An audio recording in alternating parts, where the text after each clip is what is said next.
सो hey guys, आज हम देखने वाले हैं क्लास 9 के इंग्लिश के लास्ट पोएम को, जो कि है a slumber did my spirit seal. इसके पोएट हैं विलियम वर्ड्सवर्थ। इस पोएम में पोएट हमें यह बताना चाहते हैं कि जिसको वो सबसे ज़्यादा प्यार करते थे, जब वह मर गई थी, उसके बाद जब भी वो उनकी मौत के बारे में सोचते तो वो कैसा महसूस करते थे।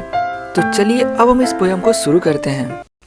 पोएट यहाँ कहते हैं, a slumber did my spirit seal, I had no human fears. Spirit का अर्थ हुआ आत्मा और स्लम्बर का अर्थ है एक गहरी नींद यानी डीप स्लीप। पोएट कहते हैं कि उनकी जो आत्मा है वो एक गहरी नींद में चली गई है और अब उनमें कोई भी ह्यूमन फियर्स नहीं थे, यानी इंसानों में किसी किसी चीज़ों को लेकर के जो डर होता है, अब कोई भी डर इसमें इनके अंदर नहीं था। क्योंकि जो सबसे बड़ा डर होता है इंसान में वो होता है कि आप जिसे सबसे ज़्यादा चाहते हो उसकी मृत्यु का हो जाना। तो जब यहाँ पे ये जिसे सबसे ज़्यादा चाहते थे, जब वो मर गई तो इनका जो आत्मा था वो एक गहरी नींद में चला गया और अब इस दुनिया की जो हार्श रियलिटी है उससे इनको कोई फ़र्क नहीं पड़ रहा था। और अब जो है इसलिए इनके अंदर कोई भी ह्यूमन फियर लाइक डेथ या कुछ भी चीज़ का डर नहीं था। She seemed a thing that could not feel the touch of अर्थी ईयर्स।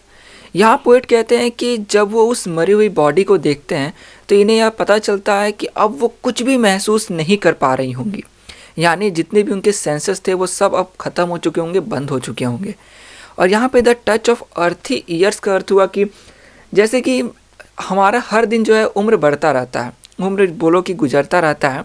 तो आप कह रहे थे कि अब वो कुछ ऐसा बन गई थी कि ना वो अब कुछ फील कर सकती है और ये जो भी अर्थी ईयर्स है, यानी जो भी ये वक्त गुजरते रहते हैं, अब इसका उसकी उम्र पर कोई प्रभाव नहीं पड़ेगा। यानी कि अब इंसानों की तरह जो वक्त बढ़ने पर उम्र बढ़ती है, अब यह प्रभाव उन पर नहीं पड़ेगा, क्योंकि अब जो कि वो मर चुकी हैं तो वो अब धरती में मिल करके धरती का एक हिस्सा बन जाएंगी।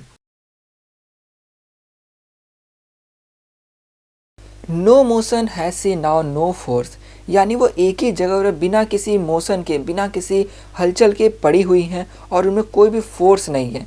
यहाँ फोर्स का अर्थ हुआ कि उनमें लाइफ नहीं है, यानी कि अब वह लाइफलेस है। सी नाइदर हियर्स नॉर सीज, ना ही अब वह सुन सकती है ना ही अब वह देख सकती हैं।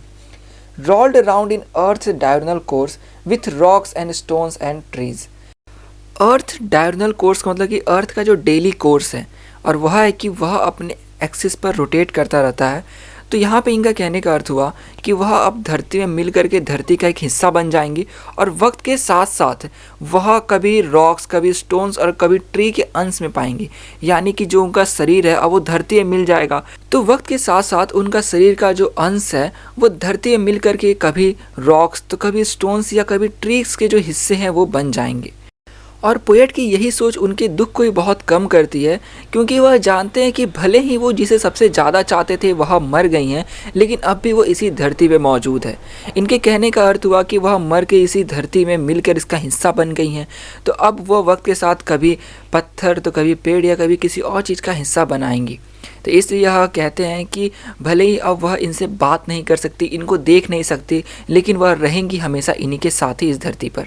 तो ये था पूरे इस पोएम में। जाने से पहले ज़रूर बताना कि आपको इस पोएम का सबसे अच्छा हिस्सा कौन सा लगा।